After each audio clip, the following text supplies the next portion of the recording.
How far would you go to save millions of people you don't know? I had to answer that question one early morning in 1986. Pripyat, Ukraine, wasn't just any town. It was a model Soviet city, modern, young, prosperous, designed for the future. In 1986, about 49,000 people lived there, most under 35. Nearly 15,000 were children. It was a city of scientists, engineers, doctors, and workers with their families, many drawn by the salaries and state benefits of working at the Chernobyl nuclear power plant. That plant was the technological pride of the USSR. It powered much of the Kiev region and symbolized Soviet progress. That's why Pripyat was called the City of the Future. The plant was our heart. It gave the city light, work, and purpose. My name is Alexei, and in 1986 I worked as an engineer at the Chernobyl nuclear power plant. April 25th began like any other day. I had breakfast with my wife, kissed my son goodbye, and took the bus to the plant. The sun was shining over Pripyat. No one imagined what would happen that night. My shift started at dusk. The routine was the same as it always: check valves, temperatures, pressures, and send reports.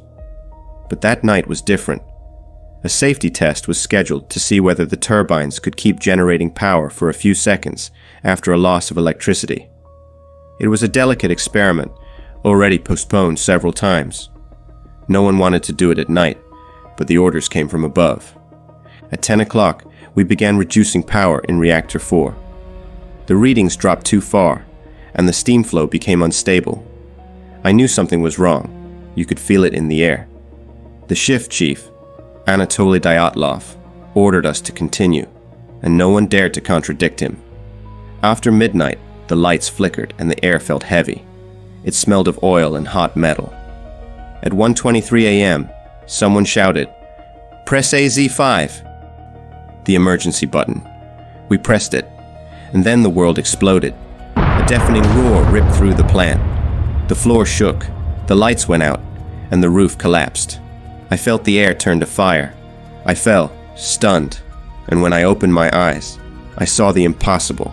A blue glow, cutting through the darkness. The core was exposed. Chernobyl's heart burned before me, open like a wound. I ran through the corridors amid smoke and debris. I saw coworkers lying on the floor with no visible injuries, but dying from within. Incandescent graphite rained from the sky like black rain. Outside, firefighters arrived without protective suits, unaware they were breathing pure radiation. I had a metallic taste in my mouth. My body burned. But there was no time to think. If the molten fuel reached that water, an explosion so powerful would have obliterated the entire plant, destroying the other 3 reactors and releasing a radioactive cloud impossible to contain. It wasn't just about saving the plant. It was about preventing the end of an entire country.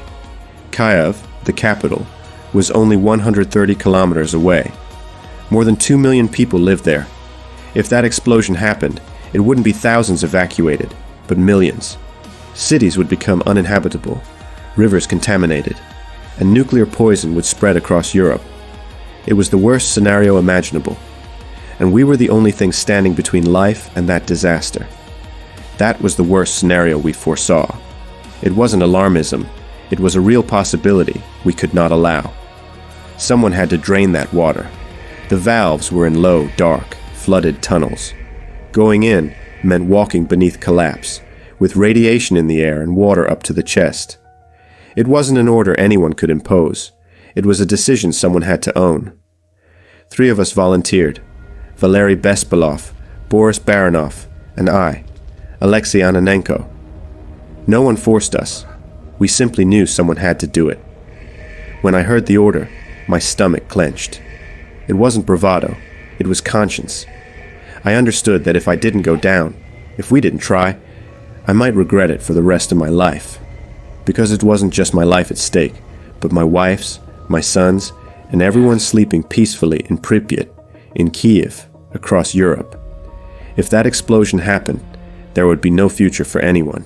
So I said yes, not because I wasn't afraid, but because fear was the only thing reminding me what was at stake. Wearing rubber suits, masks, and weak flashlights, we went down into the flooded corridors. The water rose to our chests, icy and silent. Every step felt like walking inside the end of the world. Above us, the sound was like a trapped thunder. The heat was thick. The radiation meter shrieked without stopping. One flashlight died, and the darkness swallowed us for a few seconds. I thought of the children of Pripyat with their school bags, of my wife waiting for me, of my co-workers above. I felt along the pipework, sensed a vibration, and my hand found the metal wheel. "Here!" I shouted. The three of us turned the valves.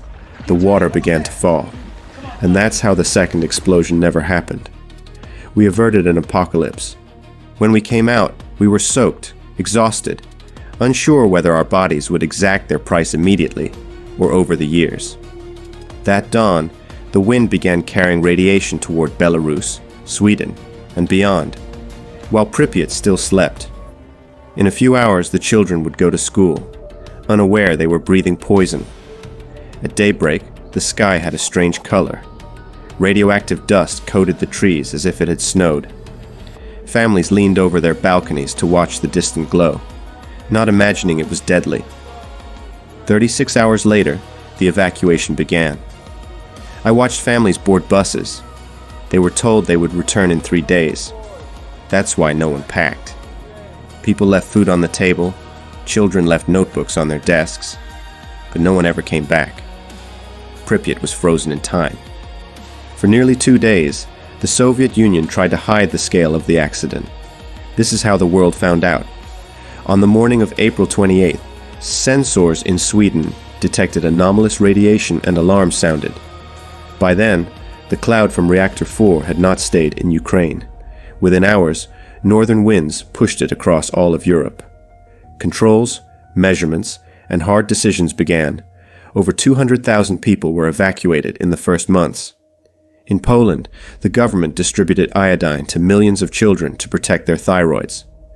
Finland and Norway recorded elevated levels soon after.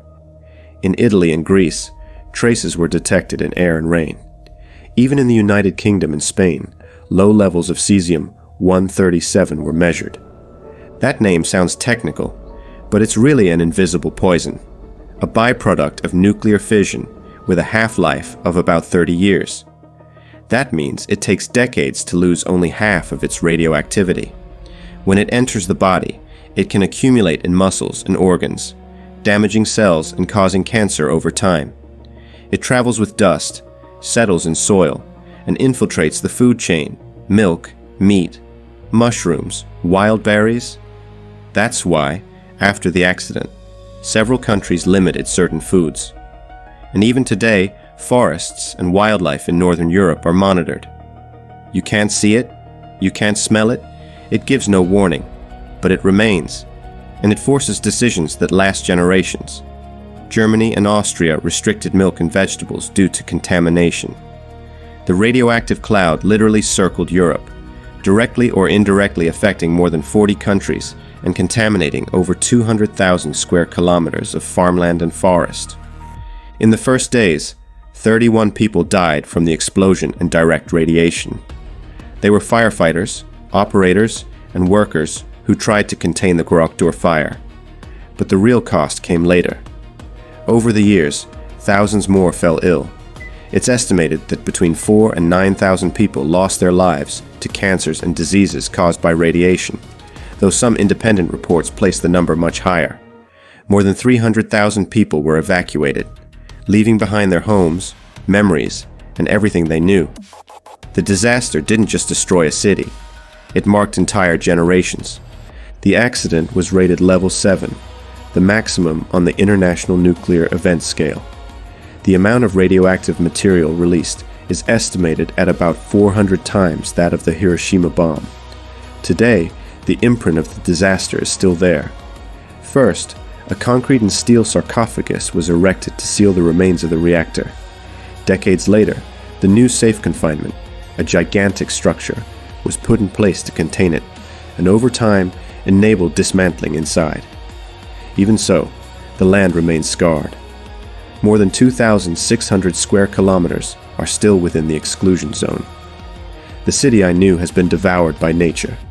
Avenues overgrown with tall grass, facades swallowed by vines, a rusting funfair, window frames staring at a forest pushing forward. Among the ruins and trees move wolves, boar, elk. Herds of horses roam spaces that were once schoolyards. Many would call it post-apocalyptic, but it's also a reminder that life finds a way, even over our scars. People often ask what would have happened if we hadn't gone down there. The answer is simple and terrifying. If the molten fuel had touched that water, an explosion so immense would have blown up the entire plant, destroyed the other reactors, and released a radioactive cloud impossible to contain.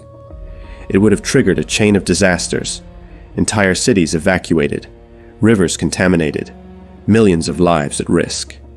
It was the worst scenario imaginable, a true end of the world, and we were there, trying to stop it.